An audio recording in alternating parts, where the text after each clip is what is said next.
Ready start. इसमें कोई दो राय नहीं कि किसी भी तरह के अन्याय के बाद न्याय के लिए न्यायपालिका ही उम्मीद का ठौर होती है।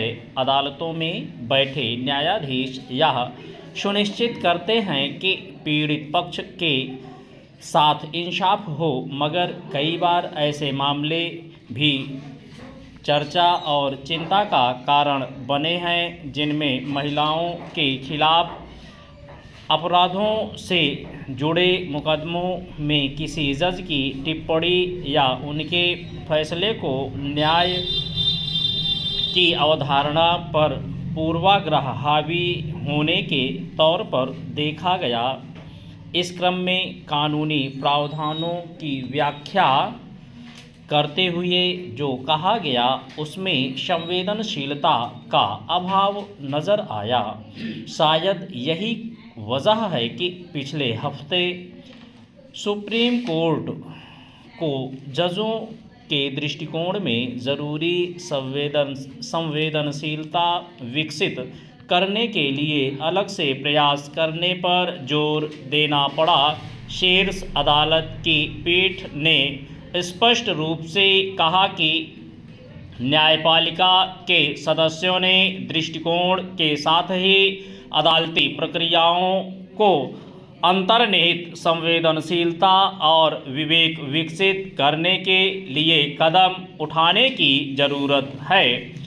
चेंज। हालांकि समय समय पर शीर्ष अदालत की ओर से न्यायाधीशों के दृष्टिकोण पर रूढ़िवादी सोच हावी होने से उपजे सवालों से निपटने के लिए कदम उठाए गए हैं। वर्ष 2023 में पुस्तिका भी इस उद्देश्य से तैयार की गई थी कि न्यायाधीश पितृसत्तात्मक भाषा को पहचान कर उससे बच सकें, मगर इस सब का कोई ठोस असर सामने नहीं आ सका। इसी के मद्देनज़र सुप्रीम कोर्ट ने अब राष्ट्रीय न्यायिक अकादमी को यौन हिंसा और अन्य अपराधों के संदर्भ में न्यायाधीशों तथा न्यायिक प्रक्रिया के भीतर संवेदनशीलता एवं करुणा विकसित करने के उद्देश्य से दिशा निर्देश तैयार करने के लिए एक विशेषज्ञ समिति गठित करने को कहा है।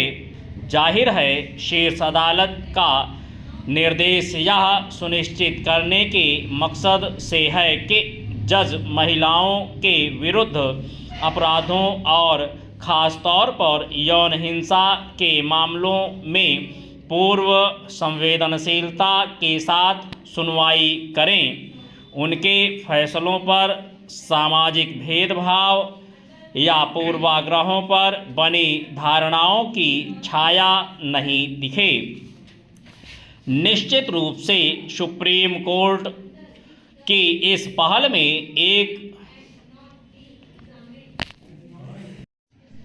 एक ऐसी